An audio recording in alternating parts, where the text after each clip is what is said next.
तो ये मैं आपको बात बता रहा हूँ मैट्रिक के बाद की। रोड के ऊपर मैं गोले बेच रहा था और कुछ लोग मेरे पास आए, कुछ लोग मेरे पास आके उनका कोई प्रोजेक्ट था और उस प्रोजेक्ट को लेके वो अपनी मैन्युफैक्चरिंग कर रहे थे। तो बात ये थी कि मैं एक गोले बेचने वाले की हैसियत से वो गोले बेच रहा था, तो वो बड़ा वीआईपी काम कर रहे थे। मुझे इंटरेस्ट पैदा हुआ और मैंने सोचा ये कि यार one day I will become a same person यार।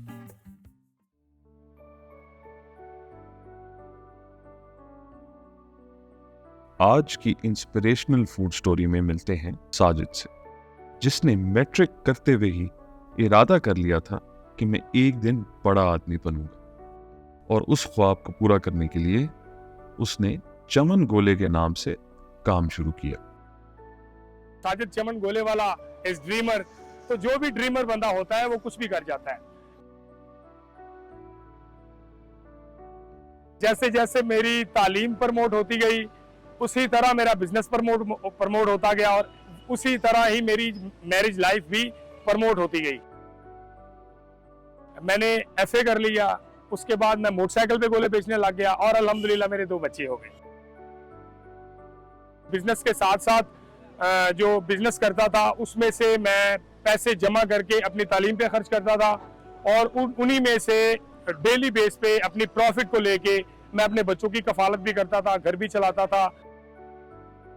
फिर स्लो आहिस्ता आहिस्ता अल्हम्दुलिल्लाह मैंने नेक नियति के साथ एंटरप्रेन्योरशिप के जरिए काम करना स्टार्ट किया, एंटरप्रेन्योरशिप के बेस पे। तो अल्हम्दुलिल्लाह अल्लाह ताला ने मुझे कामयाब किया, तो मैंने बीए कर लिया और मैं और प्रमोट होके एक वीआईपी रेडी पे चला गया और मेरे 4 बच्चे हो गए। जब इंसान मास्टर स्टार्ट करता है तो उसकी नेक्स्ट फ्यूचर प्लानिंग होती है, अपने नेक्स्ट फ्यूचर प्लान पे वो मास्टर करता है, क्योंकि मास्टर डिग्री जो होती है वो एक ऐसी डिग्री है जो आपकी बेस बनाती है। तो फिर मेरा पब्लिक डीलिंग का काम था, पब्लिक में मैं रहता था, पब्लिक में मैंने बिजनेस किया था, पब्लिक में मैं बिजनेस कर रहा था। तो मैंने कहा यार सोशियोलॉजी करते हैं, sociology means the knowledge of society. MA अल्हम्दुलिल्लाह कंप्लीट कर लिया और मेरे 6 बच्चे हो गए। मुश्किलात तो फिर इंसान के साथ होती है, जो बंदा जितना अपने आप को इम्प्रूव करेगा डेफिनेटली तौर पे उसके रास्ते में मुश्किलात आएंगी और वो उस मुश्किलात को अबूर करता जाएगा। तो I think everyone will be successful. जब मैं गोले बेचना शुरू कर दिया, गोले ने मुझे प्रमोट किया। मैं तालीम तो हासिल करता गया मगर गोलों के साथ साथ मुझे फिर ये जो है ना बिजनेस की थोड़ी सी मुझे हुई आदत पड़ गई। मैंने कहा जी यार बिजनेस में तो बड़ी पावर है, बिजनेस में तो बड़ा फायदा है। मैंने फिर ना गोले को थोड़ा सा प्रमोट करना शुरू कर दिया कि गोला क्या चीज़ है। गोले को अगर हम बेहतरीन तरीके से अगर पब्लिक के फ्रंट पे कमर्शियल एरिया में मार्केट में अगर सरवाइव करें तो ये सरवाइव हो सकता है अगर वीआईपी तरीके से करें। मेरे पीछे मेरी बीवी का बड़ा हाथ है, उसने मुझे बड़ा सपोर्ट किया। मुझे कोई मुश्किल पेश नहीं आई क्योंकि उस बंदे के लिए बिल्कुल भी मुश्किल नहीं होती जो जुस्तजू के साथ अपनी लगन के साथ काम करता है। कोई भी लगन के साथ काम सरंजाम दे ना बंदा तो फिर वो मुश्किलात में कभी नहीं पड़ता। I can write any name on Gola in Hindi language, in English language and in Urdu language. और मजे की बात यह है कि आज साजिद का गोला इतना मशहूर है कि दूर दूर से आशिक आकर अपनी मोहब्बत का इकरार अपनी महबूबा से साजिद के गोले पर नाम लिखवा कर ही करते हैं।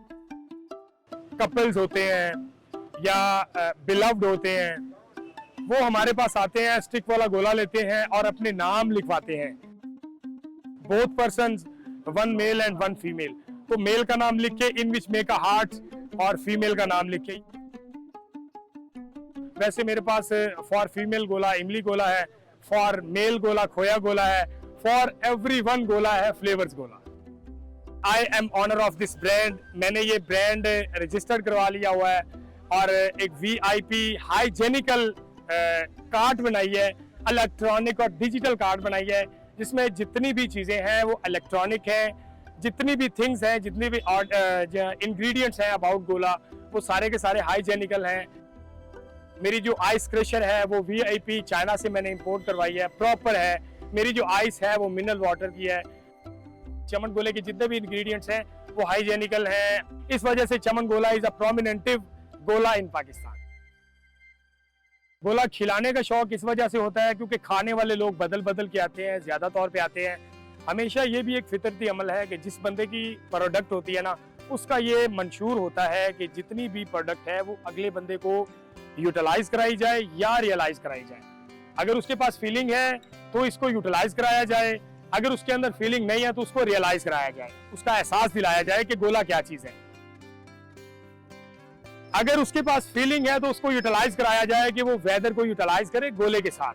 तो लिहाजा हमारी उम्मीद तो मंशूर तो यही होता है कि अगले बंदे को ज्यादा गोला खिलाया जाए, क्योंकि गोला हमारे पास होता है, हम तो किसी टाइम भी खा सकते हैं। मेरी जुस्तजू थी, मैंने कहा था कि मैं ये करूंगा, मैंने करना है और मैंने ये बनना है, तो मैं आहिस्ता आहिस्ता बन गया। मुश्किलात तो फिर इंसान के साथ होती हैं। जो बंदा जितना अपने आप को इम्प्रूव करेगा, डेफिनेटली तौर पे उसके रास्ते में मुश्किलात आएंगी और वो उस मुश्किलात को अबूर करता जाएगा। तो I think everyone will be successful.